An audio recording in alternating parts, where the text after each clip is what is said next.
எனக்கு கிடைச்ச தோல்விகள், நான் ஏற்பட்ட அவமானம் தான் எனக்கு வெற்றியே. நான் பிளஸ் ஒன் படிக்கும் போது 800 படிச்சேன், 64 சீட்டு தருவாங்க.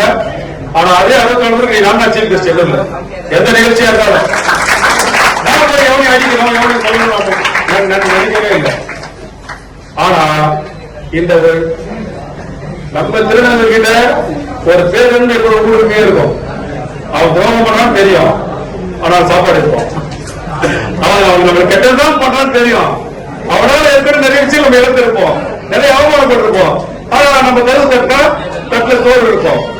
ஆனா தான் பசியா இருந்தாலும் இதுதான் நான் தாய்மைக்கு நம்மளுக்கு உள்ள வித்தியாசங்கள் புலப்படுத்துறேன். அதனால உலகத்திலே பேரென்பா கருதுற உங்களுக்கு நான் இன்னைக்கு துணையா இருப்பேன். ரெண்டாவது, இன்னைக்கு தம்பி சுஜித் சொல்றேன், அண்ணன் சொல்றேன், யுவராஜ் சொல்றேன், மத்த எல்லாமே நம்ம பொருளாளர், நம்ம செயலாளர், சட்டத்தேர்தல் எல்லாரும் தலைவர் மகேஷ் எல்லாத்தையும் சொல்றேன். நான் நம்ம திருடங்களுக்காக ஒரு டெஸ்ட் ஆரம்பிக்க போறேன். அது நான் தான் நிறுவனம்.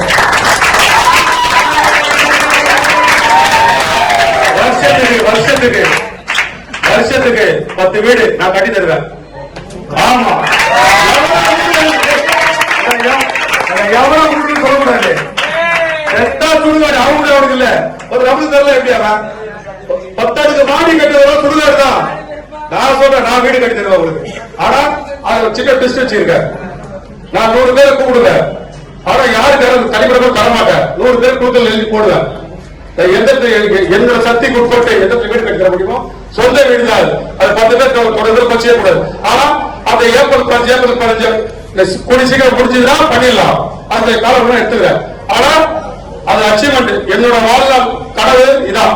அது 100 வீடாவதோ 1000 வீடாவதோ அவங்க குடும்பத்தோட சந்தோஷமா வாழணும்.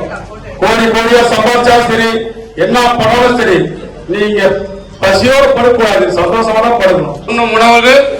உண்ணும் உணவு உடல் மட்டும் பாயும், என்னும் இன்னும் இந்த உலகம் ஃபுல்லா பாயும். சாப்பாடு உடல் மட்டும் தான் பாயும். நாம என்ன அமெரிக்கா ஒரு நினைச்சிடலாம். ஆனா நான் என்ற எண்ணம் உங்க எல்லாருக்கும் உங்களோட ஆசீர்வாதம் மட்டும் எனக்கு கொடுங்க. இது உங்க பிள்ளைய தத்தெடுத்தது, நான் தாயாக தத்தெடுத்தது. இது ஒரு பாசமான உணர்வான நிகழ்வு. இதுல சிறு குறைகள் இருந்தா கூட எங்களுக்கு மன்னிச்சிருக்கேன். ஏன்னா எப்படி எனக்கு பண்றது தெரியல. நான் பண்ணணும் ஆசைப்பட்டேன். அதை எல்லாம் நம்ம டீம் எல்லாமே நிறைவேற்றி கொடுத்தாங்க. அதுதான் ஒரு நினைச்சேன், வீடு கட்டுவோம், அறக்கட்டளை ஆரம்பிப்போம். அதுக்கு யாரா இருந்தாலும் சரி, திருநங்கை நம்ம கதவு தட்டிட்டா, நம்ம உதவி கேட்டா, சப்போஸ் நம்ம கிட்ட கேட்கிற உதவி நம்மளால பண்ண முடியல. உன் புள்ள அந்த பதில் நிற்பாங்க, ஆந்திரா நான் புள்ளையா நிற்கிறேன். இதுதான் சப்ஜெக்ட். எல்லாருக்கும் பாதகப்பட்டு நீங்க வந்ததுக்கு நன்றி தெரிவிக்கிறேன். உங்க பிள்ளையா என்னைக்கு இருப்பேன். இதுல எந்த விதமான உள்நோக்கங்களோ இந்த அன்புக்கு போராட எதுவுமே கிடையாது. நான் பாசத்தோட இருப்பேன், அவ்வளவுதான். எல்லாம் சொல்லுவாங்க, தாய் முளைகளில் பால் குடி, தாய் முளைகளை அடிச்சுட்டு போவார். எனக்கு அன்பா மட்டும் இல்லை. அதுதான் நீங்க கேட்கிற கேள்விதான், நான் சொல்ற பதிலே தான். பாச நேசம் எல்லாமே இருக்கு. அதனால நன்றி, வணக்கம். இந்த நேரத்துல எல்லா இடத்துலயும் வந்து எங்களையும் மதிச்சு இந்த நிகழ்ச்சி வந்து எங்களுக்கு மகிழ்ச்சி, உங்களுக்கு மகிழ்ச்சியோ இல்லையோ, பிள்ளையான எனக்கு ரொம்ப பெரும் மகிழ்ச்சி. எல்லாம் சாப்பிடுங்க, எல்லாம் சாப்பிட்டுதான் போறோம். எல்லாம் உங்களுக்கு எனக்கு தொடர்பு வரணும், இந்த அரங்கில் நம்ம பேசணும். நம்மளுக்கு எப்படி எல்லாம் உங்க ஆள் சொல்றா கூட தேசிய நிலையத்தையும் நம்ம சட்டசட்டம் நம்ம தொடர்பு வருங்க. கேனா ஆம்பளை பசங்க, பைசெக்சுவல்னா ஆம்பளை பசங்க தான் அவங்களும். டீனா அது நாங்க எங்களை குறிக்கும். அப்புறமா வந்து எங்களை மாதிரியே பொம்பளை பிள்ளையா இருந்து பையனா மாறிடுறாங்க, அவங்களை குறிக்கும். ஐ அப்படிங்கிறது பிறக்கும் போதே ஆண் உறுப்பு பெண் உறுப்பு கலந்த குழந்தைகள் பிறப்பாங்க. அது வந்து 1000ல் 1 10,000ல் 1 குழந்தைகள் பிறப்பாங்க. அவங்களும் பேரண்ட்ஸால சொசைட்டியால ரொம்ப புறக்கணிக்கப்படுவாங்க.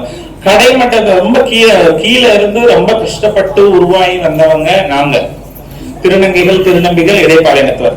இப்போ வந்து காமன் பாலிசி அப்படின்னு சொன்னா எல்ஜிபிடி ஐக்யூஏ எல்லாருக்கும் ஒரு ஒட்டுமொத்த பாலிசி அப்படின்னு சொல்லும் போது அது பிரச்சனை எப்படி மாறும்னா, நான் இன்னைக்கு தலித் கோட்டால பாத்தீங்கன்னா நிறைய பிரச்சனைகள் இருக்கு. இன்னைக்கு நிறைய தலித் தலைவர்கள் போராடிட்டே இருக்காங்க, இன்னும் போராடுவாங்க, இன்னும் 50 வருஷம் 100 வருஷம் போராடுவாங்க. பட் அந்த மாதிரி ஒரு சிக்கல் எங்களுக்கு வேணாம்னு தான் நாங்க என்ன கேட்கிறோம்னா, திருநங்கைகளுக்கும் இன்டர்செக்ஸ் பீப்புளுக்கும் டிஐ பாலிசி மட்டும் தனியா கொடுங்க, அவங்களுக்கு தனியா கொடுத்துக்கோங்க. அவங்களுக்கு கொடுக்க வேணாம்னு நாங்க சொல்லவே இல்லை, எங்களுக்காக தான் உருவாக்கப்படுது. இந்த மாடல் வந்து ஆல்ரெடி ஒரிஷா கர்நாடகா கேரளாவில் டிரான்ஸ் பாலிசின்னு தான் கொடுத்திருக்காங்க.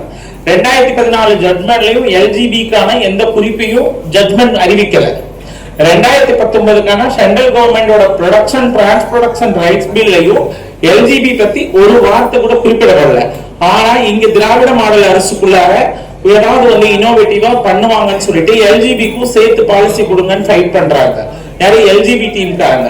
இதை கடுமையா எதிர்க்கிறது அருணாவும் ஸ்வேதாவும் ஆல்காவும் நாங்க கடுமையா எதிர்த்துட்டு இருக்கோம். டிரான்ஸ்க்கு தனி பாலிசி தான் வேணும். ஏன்னா ஆரம்ப காலத்துல இருந்தே நாங்க தான் கஷ்டப்படுறோம், எங்களுக்கு தான் கொடுக்கணும். இப்ப இந்த தம்பிக்கு வந்து எல்னு சொல்றேன், கேன்னு சொல்றான்னு வச்சுக்கோங்க.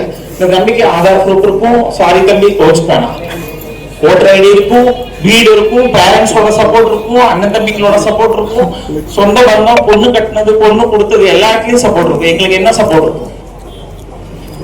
அப்ப எங்க உரிமை ஏன் வந்து மறைமுகமா இருக்கிற காலகட்டத்துல ஜெனரேஷன்ல எங்கேயுமே வீடு தருது இல்ல. நிறைய இடத்துல முகம் சுழிக்கிறாங்க, அட்வான்ஸ் வாங்கிட்டு ரிட்டர்ன் கொடுத்துறாங்க. உங்களுக்கு எல்லாம் என்ன வீடு டபுளா இருக்கு, இன்னுமே அந்த பிரச்சனைகள் இருக்கு. என்னதான் நம்மளுக்கு வந்து அரசாங்கத்துக்கிட்ட இருந்து வெறும் 534 வீடுகள் வந்து 2018க்கு முன்னாடி வரைக்கும் கிடைச்சாலும், அதுக்கப்புறம் வீட்டுக்கான அப்ளிகேஷன் வந்து இன்னும் நிலுவையில இருந்தாலும், ஒரு தனி மனிதனா நான் வருஷத்துக்கு ஒரு 10 வீடு கட்டி கொடுப்பேன், கட்டி கொடுக்கிறாருன்றது ரெண்டாவது. ஆனா கட்டி கொடுப்பேன் அப்படின்னு சொல்றது முதன்மையா இருக்கும்போது அதுதான் ஒரு இருப்பிடமா நம்ம பார்க்கணும். சோ அது வந்து ஒரு ஹாஸ்டலா, ஒரு தங்கும் விடுதியா கோரிக்கையா நான் சொல்லிக்கிறேன். ஏன் அப்படின்னா, எல்லாரும் நாங்க வீட்டை விட்டு வந்தாலும் தனி மனித வாழ்க்கையை வாழ்ந்தாலும் வீடுன்றது ரொம்ப ரொம்ப ரொம்ப ரொம்ப டஃப். ஒரு ஆம்பளைக்கும் ஒரு பொம்பளைக்கும் கிடைக்கிற இந்த சமூகத்துல இருக்கிற அங்கீகாரம் கூட ஒரு 3ஆம் பாலினமா படிச்சவங்களுக்கு சொசைட்டில ஈக்குவாலிட்டியோட ரெஸ்பெக்டோட வாழணும்னு நினைக்கிறவங்களுக்கு இங்க கிடைக்கிறது இல்ல. சோ நீங்க ஒரு வார்த்தை சொன்னாரு அவரு, நான் மாற்றுத்திறனாளியா இருந்தாலும் எங்களை வந்து காயப்படுத்திருக்கிறாங்க அப்படின்ட்டு. ஆனா மாற்றுத்திறனாளியா இருந்தாலும் காயங்கள் வலிகள் எல்லாருக்கும் இருக்கதான் செய்யும். We are human being. எல்லா மனுஷனையும் இந்த சமூகம் சாக்கடையா தான் பார்க்கும், எங்களையும் சாக்கடையா பார்த்து இந்த சமூகம் இப்பதான் மேலோங்கி வந்துட்டு இருக்கு. ரொம்ப ரொம்ப நன்றி. எங்களுடைய நீங்க வந்து ஹெல்ப் பண்ணுங்க.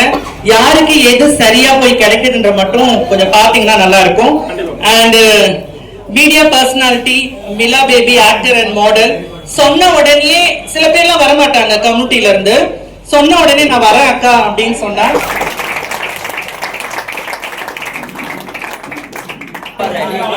ரொம்ப நன்றி.